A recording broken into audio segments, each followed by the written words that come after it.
Olá, sejam bem-vindos a mais uma aula, a nossa quarta aula, nosso tutorial de Python, onde eu vou lhe ensinar Python básico.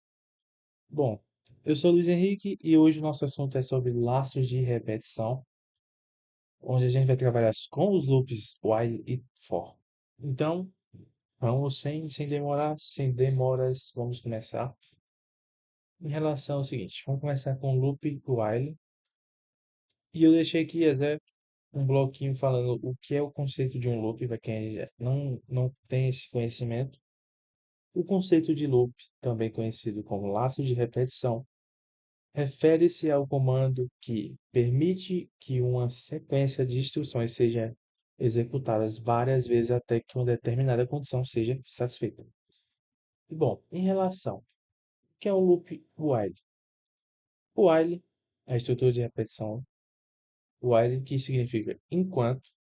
É fundamental para o Python para criar códigos interativos permitindo que um código de instrução seja executado repetidamente enquanto uma determinada condição lógica for verdadeira. Ou seja, um loop ele só funciona enquanto ele ainda for verdadeiro. E bom, eu deixei aqui também uma informação que é o loop while, ele é ideal, pessoal, quando você não tem noção ainda de quantas vezes aquele loop vai rodar. Ele é ideal para menus, principalmente porque você não tem noção de quantas vezes aquelas instruções do menu vão se repetir. Em relação ao loop while, a sintaxe dele é bem simples. Ele vem pela essa palavra-chave while, ele faz uma verificação aqui, onde vai ver se é verdadeiro e vai rodar esse código. Como o if, como a gente viu na última aula, a gente tem que trabalhar com a indentação, tá? Assim, o código vai perceber que isso aqui está dentro desse while, tá? Bom, perdão, vamos lá. Vou criar aqui mais um arquivo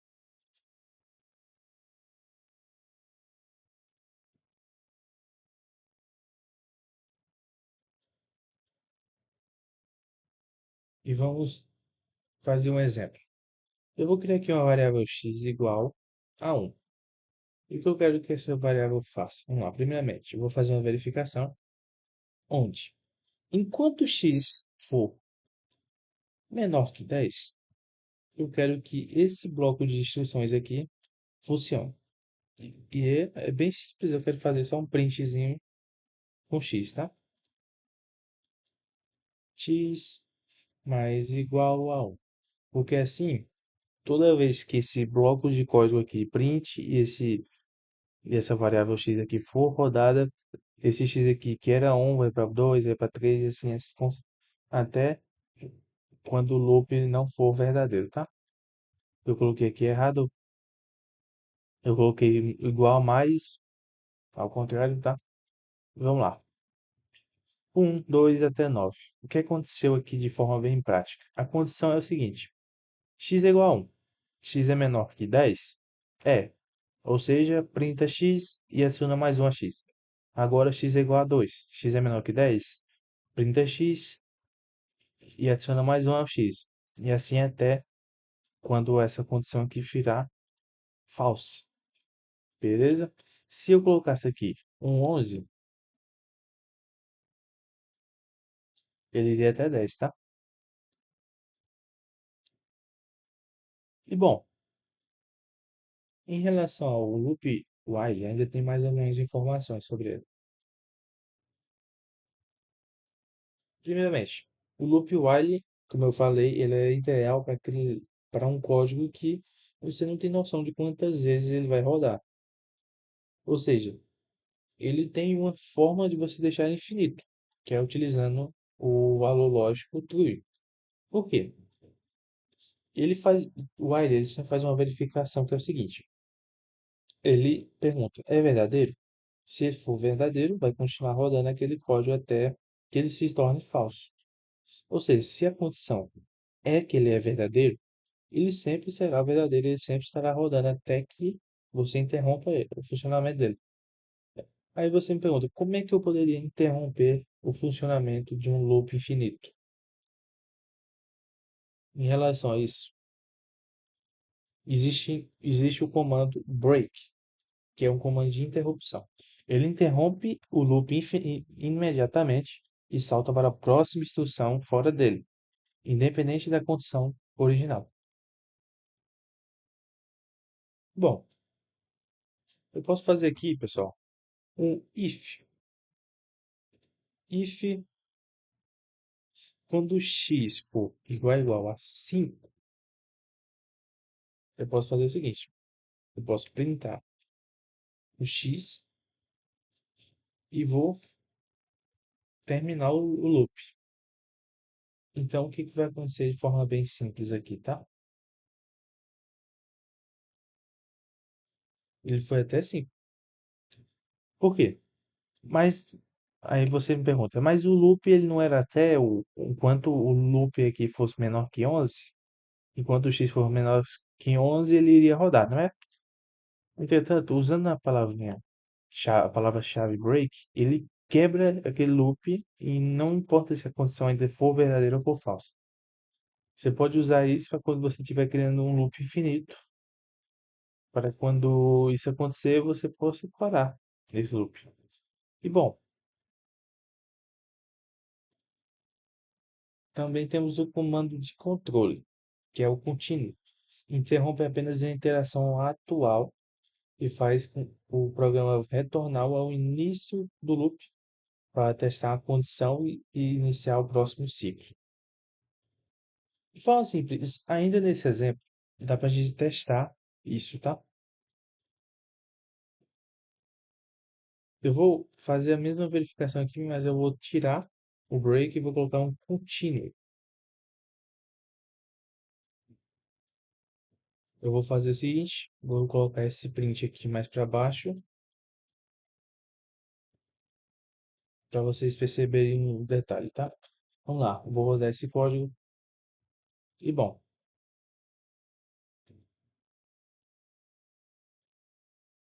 peraí, antes de qualquer coisa, pessoal, deixa eu só fazer essa modificação aqui e eu quero que vá só até 10. Beleza? Vamos lá. O que que aconteceu? Pera, deixa eu rodar de novo para ficar mais limpa aqui a tela. O que que aconteceu? Você pode perceber aqui, quando eu rodei agora, rode um, 2, 3, 4 e até 6. O que aconteceu com 5? Vamos lá. Basicamente é o seguinte, começou em zero, aí acrescentou mais um e printou aqui no final até o 5. O que aconteceu com o 5? Aqui, quando o x chegou em 5, ele acionou esse continue e voltou para o início. Como ele voltou para o início, não rodou esse print. Ou seja, o continue ele serve para você interromper aquele ciclo do loop e ignorar as próximas instruções. Só que ele não quebra o loop, ele não finaliza o loop como o break faz. Ele volta para o início, para o próximo ciclo, tá? Bom, pessoal, basicamente é assim que funciona o loop while. Você sempre tem uma condição que você quer testar, e enquanto aquilo for verdadeiro, basicamente aquele loop vai rodar. Bom, se você quer fazer um menu, o ideal é você utilizar um loop utilizando o true, o while true, porque assim você, usando o while true e o break, você pode simplesmente fazer um loop enquanto você quer que aquela instrução seja verdadeira, ela será verdadeira. a- E você pode interromper sempre que alguma certa ação do usuário que você programou interrompa o loop, tá? E bom, a gente falou do loop while e agora vamos falar sobre o loop for. O que é o loop for ou estrutura de repetição para? É um comando fundamental na programação utilizado para executar um bloco de instruções em um número definido de vezes. Lembra quando eu falei? O while ele é para um número indeterminado de vezes? O for, na realidade, ele é para quando você tem já tem na sua cabeça, esse loop ele tem que ser rodado aqui 10 vezes. Você usa o loop for. Porque a estrutura dele é bem mais simples e bem mais utilizável para esse tipo de coisa, tá? Vamos lá. Diferente do loop while, que é ideal para ter definições de duração indefinida, o for geralmente é empregado quando já conhece previamente o limite de repetições. E bom, sobre o loop for, eu deixei aqui que a sintaxe dele é bem simples, tá? For variável in range, onde o range ele é uma função de controle de repetição, porque ele faz o seguinte: no primeiro parâmetro, tá? A gente vai falar sobre parâmetros nas próximas aulas, você precisa entender o que é um parâmetro, mas desde já entendo que aqui você vai definir como, ou melhor, o início desse loop. Por exemplo, se eu definir que um é o início, esse loop vai iniciar com o número um, entende? Você pode definir o final, eu posso definir um número para o final, por exemplo, eu posso definir o número 10, só que um detalhe. O número 10 ele não é incluído. Ou seja, se eu definir que um loop ele começa em um e vai até 10, na realidade ele vai de um até 9, tá? Preste atenção nesse detalhe. E o passo? O que seria o passo? É de quanto em quanto. Qual é o incremento? Qual é o decremento? Entende? Eu posso definir que o loop ele vai de um em um, de 2 em 2, de 3 em 3, ou ele vai tirando de um em um, tirando de 2 em 2. Bom, forma bem simples. Tá vendo esse exemplo que vai de um até 10? Eu vou fazer ele usando o for. Como é que funcionaria? For, aí eu uso aqui uma variável de controle. Eu vou explicar por que ela é nomeada assim, porque essa variável aqui eu não precisei declarar ela antes. Eu declaro ela aqui no for mesmo, tá? Você pode declarar do jeito que você quiser, tá? Eu posso colocar aqui como contagem in. Essa palavra-chave aqui você tem, ela é obrigatória no loop e você pode usar aqui o range para ter um controle de intervalos. E bom, na função range, você abre e fecha parênteses, tá? Eu vou definir que essa contagem vai começar em um, vai até 10, ou seja, tem que colocar 11 porque o 11 não é, ele não é incluído aqui. Na realidade, eu vou colocar até 100 para ficar é, mais entendível também. E eu quero que vá de um em um, de forma bem simples. Dois pontos, e eu quero printar essa contagem. Opa, coloquei o contagem. Bom, quando eu rodar esse código, o que que vai acontecer? Ele vai aparecer aqui na minha saída o de um até 100. E bom, em relação a essa variável, o que que ela é? Para ficar mais simples você entender por que eu defini aqui essa variável contagem aqui no loop e não fiz ela aqui antes, tá? Eu não defini que a contagem igual a um, por exemplo, aqui fora, tá?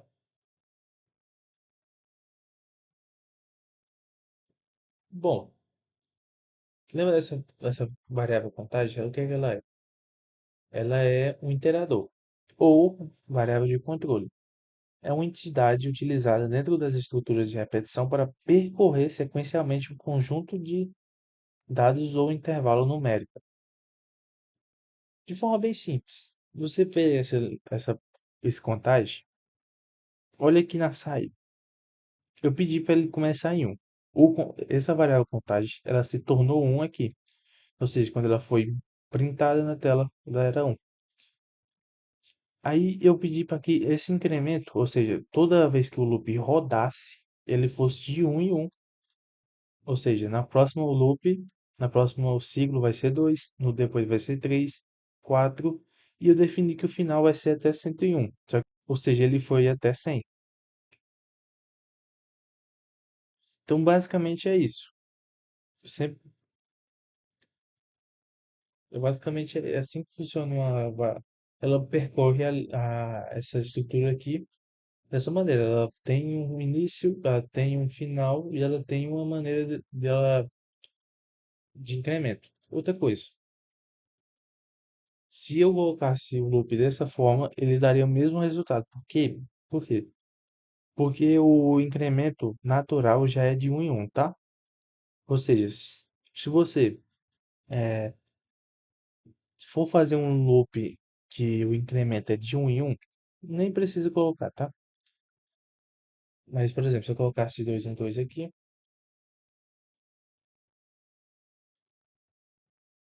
ele iria até 99, mas olha aqui, ele vai de 2 em 2, hein? De um foi para 3, de 3 foi para 5, de 5 foi para 7. Se eu quisesse colocar que, por exemplo, iniciou em 101 e eu quero que vá até 1 e vá de menos 1 assim, dessa maneira. O que aconteceria? Começou em 101 e finalizou aqui. Lembrando que o 1 não é incluído, tá? Ou seja, eu teria que colocar 0 para ele estar. E é dessa maneira que você usa o loop for. E bom, aqui eu deixei algumas outras informações. Controle de intervalos. Ao utilizar a função range, o intervalo assume valores numéricos sequenciais. Você define um valor inicial, final, que não é incluído no processamento, e o passo, o intervalo de incremento ou decremento. Você pode colocar decremento, como eu mostrei, voltando de menos um. Se você define, depende da sua aplicação, tá? Em suma, o integrador é um mecanismo que caminha pelos dados, garantindo que cada parte de uma estrutura composta seja processada de forma organizada. E bom, com isso a gente cobriu o funcionamento do loop, de cada um dos dois loops. São bem simples. Então, vamos ver se a gente realmente pegou mesmo, vamos se testar. Vamos lá, eu deixei aqui duas práticas, tá? Essa primeira eu vou fazer aqui. Na realidade, eu vou fazer as duas, né? Claro. Vamos lá, né? Primeira prática. Tente fazer em casa, né? Como eu sempre falo. E vamos lá. A primeira prática, deixa eu só limpar aqui tudo. Ela fala da seguinte maneira: crie um código que pede um número para o usuário e mostra a tela tabuada desse número. Bem simples. Eu vou criar aqui um input. Opa, eu vou criar aqui uma variável x mesmo. Opa, vou criar uma variável n, que aí ele já remete que é um número. E eu vou colocar que ele é um int. E vou pedir um valor via teclado aqui para o usuário. Digite um número. E agora eu vou usar o loop for. Por quê? Porque eu tenho definidamente quantas vezes eu quero que esse loop ele funcione. Então vamos lá. For x em um range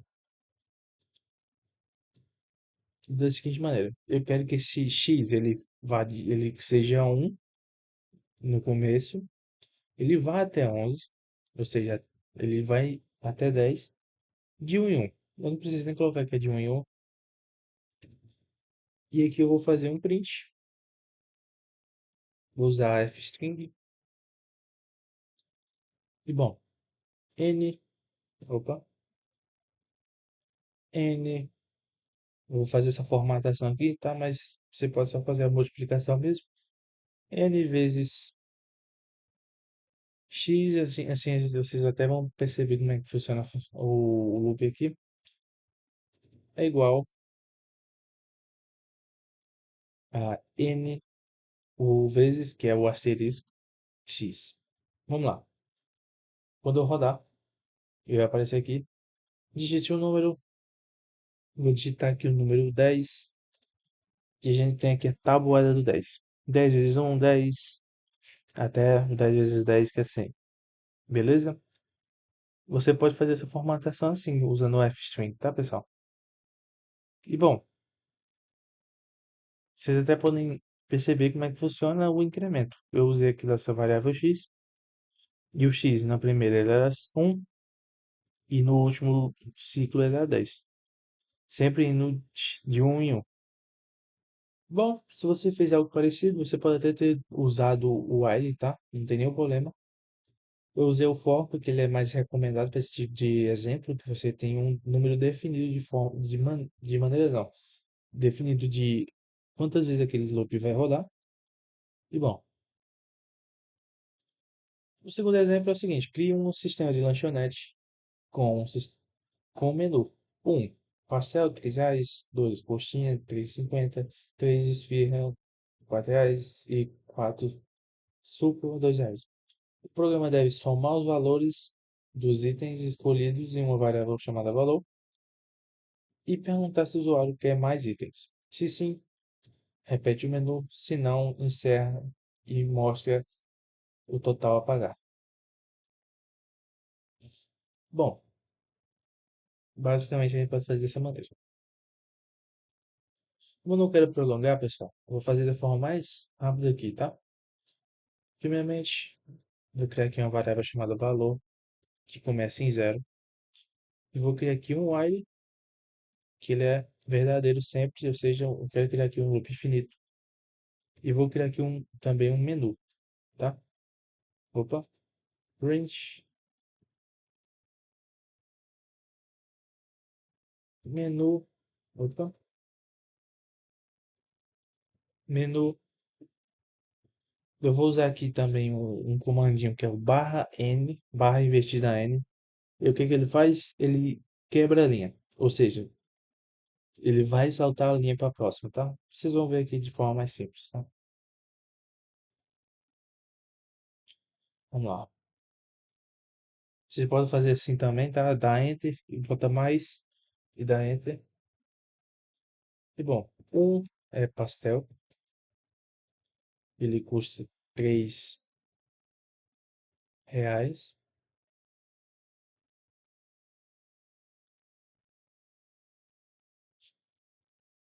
O 2 é coxinha e ele custa 3,50. Ela custa 3,50.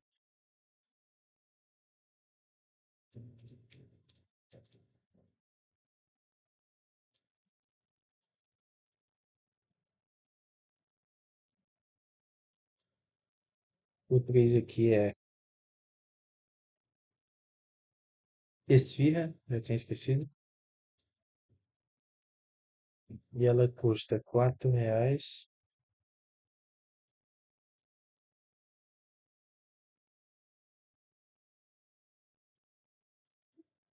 E por fim a gente tem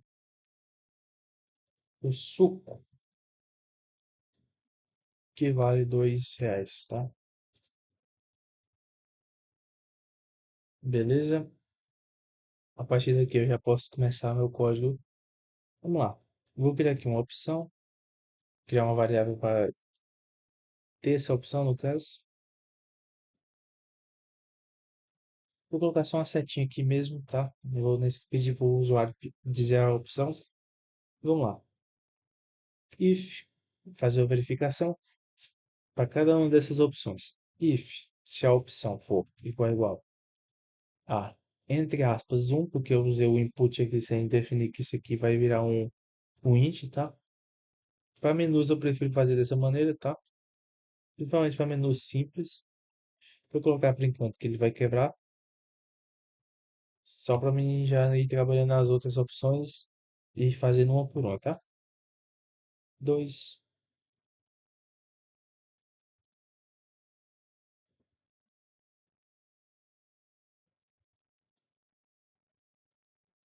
E eu passo basicamente repetir essa linha aqui, né?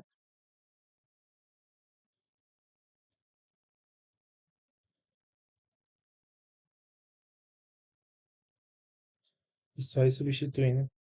Três, quatro e por fim um else.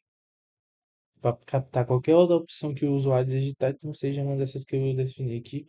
E ele vai virar um print. Opção inválida. Beleza? Vamos trabalhar a primeira.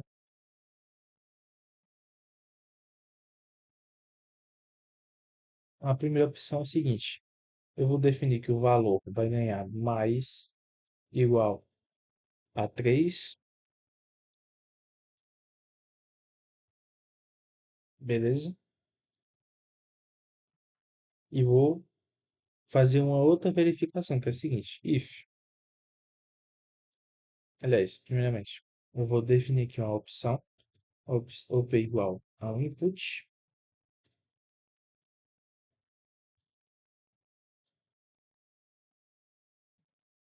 des, deseja mais algo.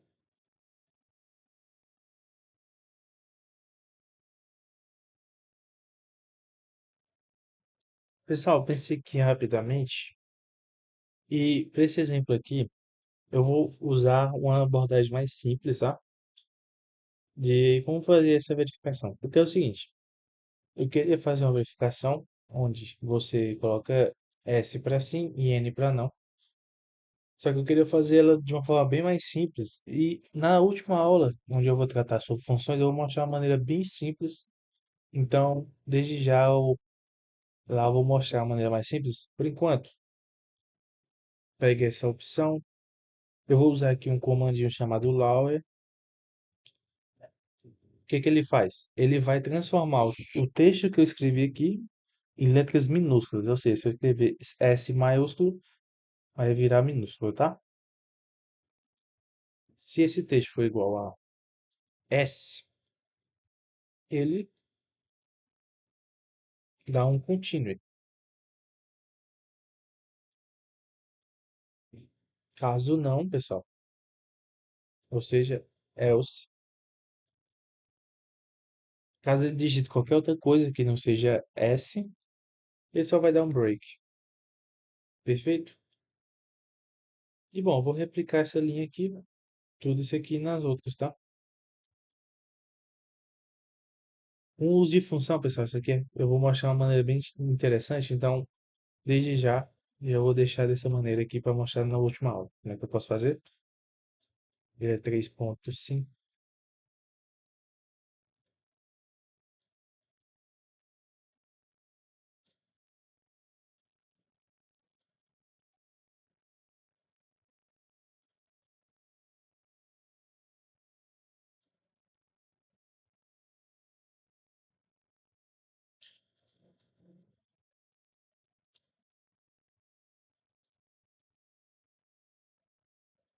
E aqui no final eu vou colocar um print, vou escrever o seguinte: o valor a pagar é valor. Beleza? Quando eu rodar aqui o código, vai aparecer aqui o menu. Digamos que eu quero um pastel. Desejo mais alguma coisa? Eu quero mais alguma coisa. Eu quero, por exemplo, um suco. Deseja mais uma coisa? Eu quero mais uma coisa. E vou pegar mais uma coxinha também. E agora eu vou colocar a letra não. Ou seja, o valor a pagar é 9. Vou mostrar para vocês um negócio, tá? Vou querer uma coxinha? Sim. Vou querer mais uma coxinha? Sim. E vou querer outra coxinha? Sim. Opa. E vou pedir um suco no final. Não. Seguinte. Vocês podem perceber aqui agora que o valor aqui está com vírgula. Por quê? Uma coisa que eu já ia esquecendo de mostrar para vocês, pessoal, é o seguinte. Quando você tem um valor float e quer definir quantas casas após a vírgula esse valor vai pegar, você pode usar esse seguinte truque. Quando usando uma f-string, tá? Você vem aqui, valor, dois pontos, ponto, 2f, ele vai definir quantas casas após a vírgula esse número, essa variável aqui vai poder ter. Essa é a sintaxe para você definir quantas casas após a vírgula você pode definir num número float, tá? Ele é só uma forma de formatar, tá? E bom, acho que com isso a gente termina esse exemplo. Ele é bem simples mesmo, ele é só um menu onde você, a partir de uma opção, você adiciona um valor, uma variável e faz uma verificação simples aqui. Eu fiz ela da forma mais simples, eu vou mostrar outra maneira nas próximas aulas como fazer essa verificação aqui, beleza? E bom, com isso a gente termina essa aula, pessoal. Muito obrigado pela atenção. Espero ver vocês na próxima aula, que a gente vai tratar sobre as listas, as tuplas e os dicionários. E bom, vejo vocês lá. Até mais.